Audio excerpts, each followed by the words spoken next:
The Houston Texans did not move like a team hoping to keep up. They moved like a team that knows the AFC South is sitting there waiting to be taken back. This is the part nobody should ignore. Nick Caserio did not chase noise. He went straight for the places where games get ugly: the pocket, the run game, the middle of the defense, and right in the center of all of it is CJJ. Stroud, the quarterback. Houston is clearly tired of leaving under pressure. Look at what changed around him. Wyatt Teller walks in as a grown man inside. Braden Smith gives the line more size and edge. David Montgomery brings a running style that makes defenses pay for weak tackles. Then Houston turns around and drafts Keelan Rutledge, another physical blocker built for the exact kind of football that wears teams down. That is not random. That is a warning. Houston wants CJ Stroud calm, clean, and in control, because when that happens, this offense stops looking young and starts looking dangerous.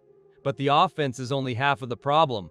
The scary part is what Houston is building on defense. Will Anderson Jr. is already a problem off the edge. Danielle Hunter still changes the way quarterbacks breathe in the pocket. Now add Caden McDonald in the middle, with Azeez Al-Shaair and Henry To'o sitting behind that front, and suddenly the Texans do not look like a team adding pieces. They look like a team sharpening a blade. The Jacksonville Jaguars took the division last year, and they earned it. But Houston did not forget. That is why the next part matters, because this fight for the AFC South was not finished. It was delayed. The Jacksonville Jaguars did not sneak into the top of the AFC South. They earned it. Trevor Lawrence played steady football when the division got tight, and Liam Cohen gave that team a new direction fast. That is what makes this whole thing dangerous for Houston. The Texans are not chasing a weak champion. They are staring at a real one, and that makes every move Nick Caserio made feel louder.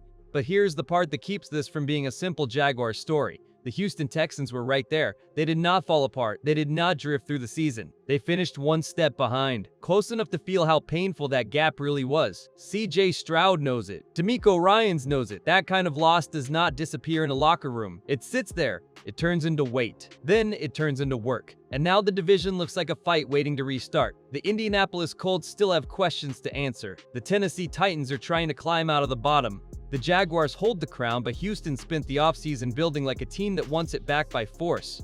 That is why the first move in the draft matters so much, because before the Texans could attack the division, they had to protect the one player everything depends on: CJ Stroud. The first real signal came before Keelan Rutledge ever wore a Houston Texans helmet. Nick Caserio was sitting at pick 28, close enough to wait, but waiting was the risk. Houston did not treat this like a normal draft board moment. They moved up to pick 26 because the player they wanted touched the one thing this whole season depends on: CJJ.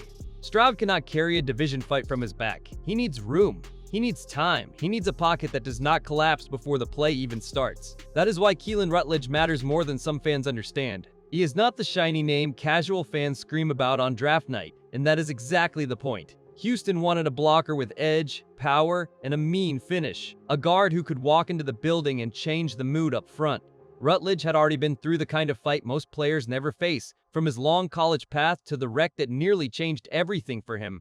So when the Texans paid the price to go get him, it was not panic, it was belief. Now put him in the same story with Wyatt Teller and Braden Smith, and the message becomes clear. Houston is done asking CJ Stroud to make magic while the line is still being fixed. They are building the offense from the inside out, where the hits are heavier and the pressure is real. If Stroud gets cleaner snaps, this whole team changes. But Houston did not stop with protecting its quarterback. The next move went straight into the heart of the defense, and that pick might be the one the rest of the division feels first. The next move was not loud like a quarterback pick, but it might be the one that makes the Houston Texans feel different on every snap. Caden McDonald is not coming in to sell jerseys. He is coming in to make the middle of the field miserable. That matters because every great defense needs one player inside who ruins the clean picture for an offense. Houston already had speed. Houston already had edge pressure. Now they added weight, power, and a problem that does not move easily. This is where the pick gets serious. Will Anderson Jr. can already wreck a play from the outside. Danielle Hunter can already force quarterbacks to hurry throws they do not want to make. But when the middle holds firm, everything changes. The pocket gets smaller, the running lanes get tighter, the linebackers see the ball faster. That is where Azeez Al-Shaair and Henry To'o start playing downhill instead of fighting through traffic. One strong body inside can make 5 other defenders look faster, and that is why McDonald feels like more than a second-round pick. He gives DeMeco Ryans a piece that fits the way he wants this defense to breathe. Tough first, fast second, smart always. The Texans are not trying to win pretty. They are trying to make every drive feel heavy for the other side. But after 2 clear trench picks, Houston suddenly made a move almost nobody expected. A tight end with a strange path, a quiet college stat line, and maybe the biggest hidden ceiling in their whole class. Then came the pick that made people pause. Marlon Klein was not the name most fans were waiting to hear at 59. He was not coming from a loud college stat sheet. He was not sold as some ready-made superstar. He was a tight end from Michigan with a strange path, a quiet box score, and a story that feels almost too unusual to ignore. Born in Germany, built through patience, and drafted into a team that clearly saw more than the numbers. That is what makes this move so interesting. Klein spent years around a program loaded with talent, waiting for his turn, blocking, learning, and growing into the kind of player coaches trust before fans fully understand why. He is 6'6", strong enough to handle contact, and athletic enough to make Houston think there is something bigger hiding under the surface. The easy take is to question the pick.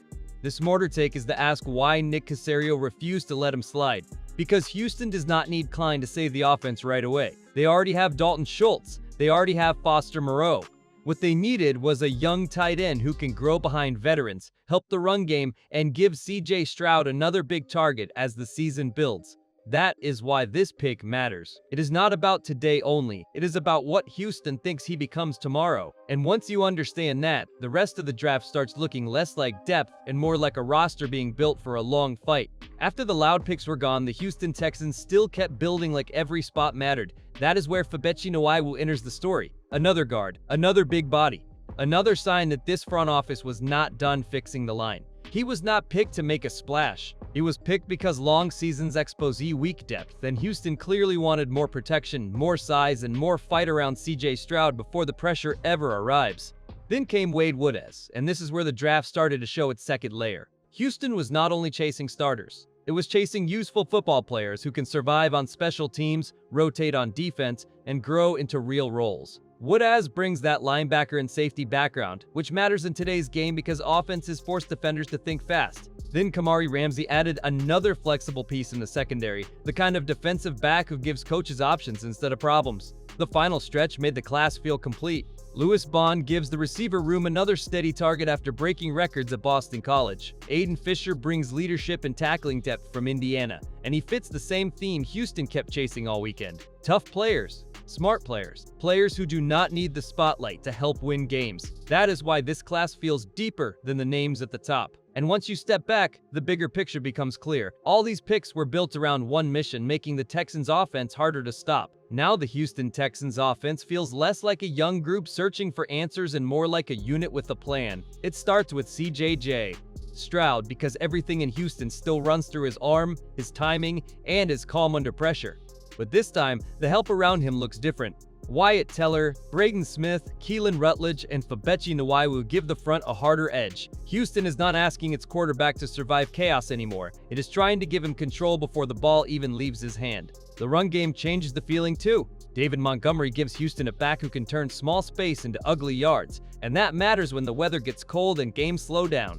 This offense does not have to live only on deep throws or late magic. It can lean on people. It can make defenses tackle again and again. That kind of balance is what makes CJ Stroud more dangerous because once the defense starts respecting the run, the whole field opens. Then look at the targets. Nico Collins brings the size, Tank Dell brings the quick strike, Jaden Higgins gives Houston another big outside option.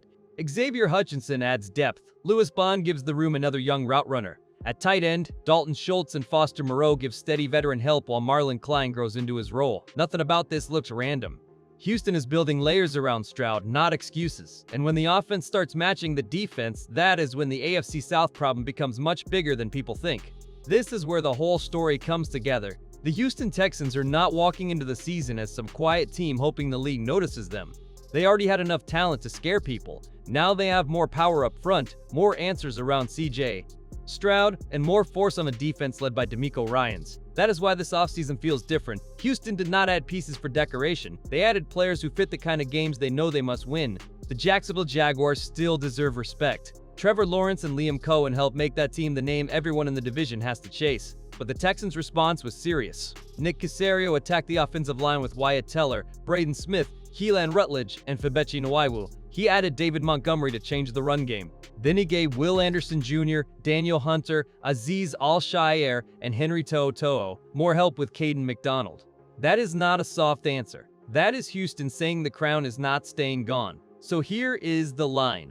If CJ Stroud gets cleaner protection, this team can take the AFC South back. If Marlon Klein, Lewis Bond, Wade Woodaz, Kamari Ramsey, and Aiden Fisher give real depth, this roster gets harder to wear down. And if that defense plays with the weight it now has on paper, every team in the division will feel it. The Texans are not trying to join the race. They are trying to control it. Now the question is simple. How many games does Houston win when this new version finally hits the field?